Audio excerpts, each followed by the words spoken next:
Bismillahirrahmanirrahim. Assalamualaikum warahmatullahi wabarakatuh. Pada kesempatan kali ini kita akan belajar di kelas 2, tema yang kedua, subtema yang pertama, pembelajarannya yang keempat. Nah, tetapi sebelumnya bagi kamu yang belum subscribe, silahkan subscribe dulu ya.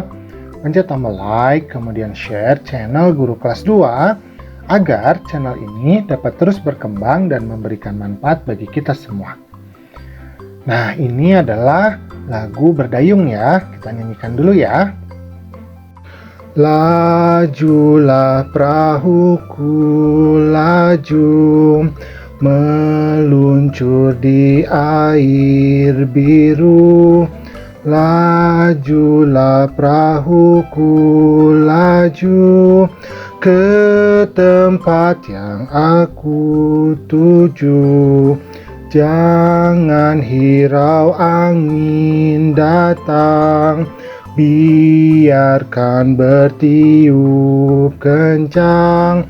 Lajulah perahuku, laju, ke tempat yang aku tuju.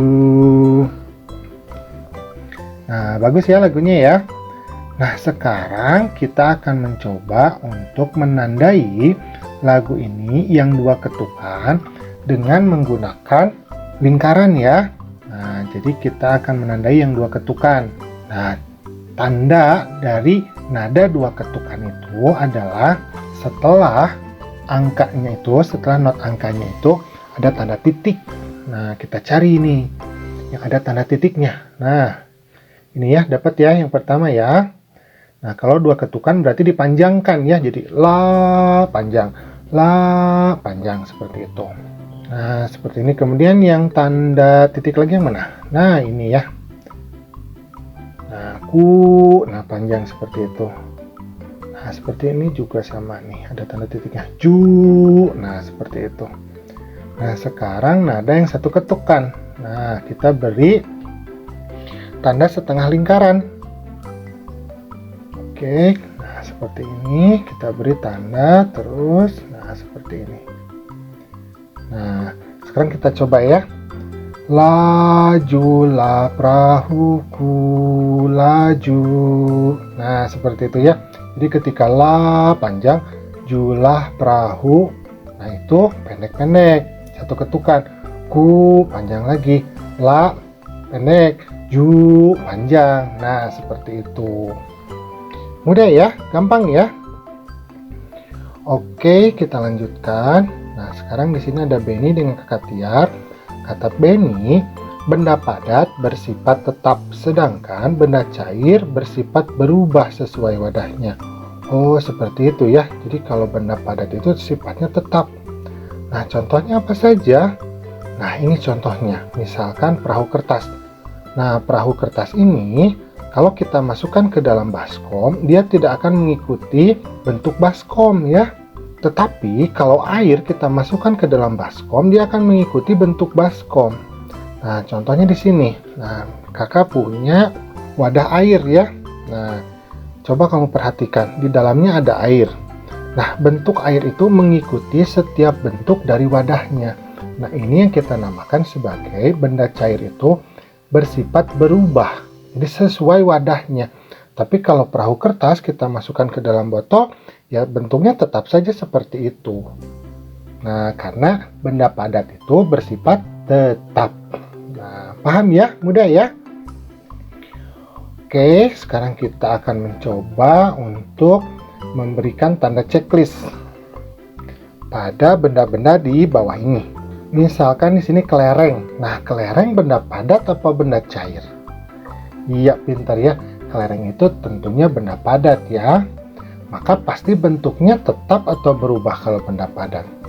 Iya, pintar ya. Bentuknya tetap. Nah, karena kalau yang berubah itu benda cair. Nah, sekarang air. Nah, air itu benda padat atau benda cair? Iya, pintar ya. Benda cair. Nah, kalau benda cair bentuknya tetap atau berubah? Ya, tentu saja berubah ya, mengikuti wadahnya. Berarti berubah. Nah, seperti ini kita beri tanda checklist. Nah, untuk yang di bawah-bawahnya silahkan nanti kamu kerjakan secara mandiri ya. Oke ya, sip ya. Oke, sekarang kita akan lanjutkan kembali. Nah, di sini ada percakapan antara Benny dengan Ibu Benny ya. Nah, kata Ibu Benny, kalau adik tuangkan air ke dalam gelas, bagaimana bentuknya? Nah, kata Benny, bentuknya seperti gelas, Bu. Ah, benar ya, karena benda cair ya air itu. Nah, kata Ibu Benny, nah sekarang bagaimana kalau air di gelas dipindahkan ke dalam botol? Nah, kita lihat ya. Nah, ternyata ketika dipindahkan ke dalam botol, bentuknya sama seperti botol, Bu. Nah, kata Benny seperti itu. Kata Ibu Benny, nah bagaimana simpulanmu, adik? Nah, kata Benny, air bentuknya dapat berubah tergantung tempatnya, Bu. Nah, kata Ibu Benny, benar sekali, Nak. Air adalah benda cair yang bentuknya dapat berubah mengikuti bentuk wadahnya. Nah, betul ya. Kalau benda padat, bentuknya tetap. Kalau benda cair, bentuknya berubah. Seperti itu. Sip ya? Paham ya? Oke, kita lanjutkan. Nah, sekarang kita akan mencoba untuk menjawab pertanyaan berdasarkan teks percakapan yang sudah kita baca tadi ya. Yang pertama, bagaimana bentuk air jika dimasukkan ke dalam gelas? Nah, kira-kira apa jawabannya? Iya, pinter ya. Bentuk air akan mengikuti bentuk gelas. Nah, seperti itu. Nah, untuk soal-soal yang selanjutnya nanti kamu kerjakan secara mandiri ya. Oke, kita lanjutkan. Nah, sekarang kita akan masuk ke soal matematika. Tentukan bilangan yang tepat untuk soal berikut.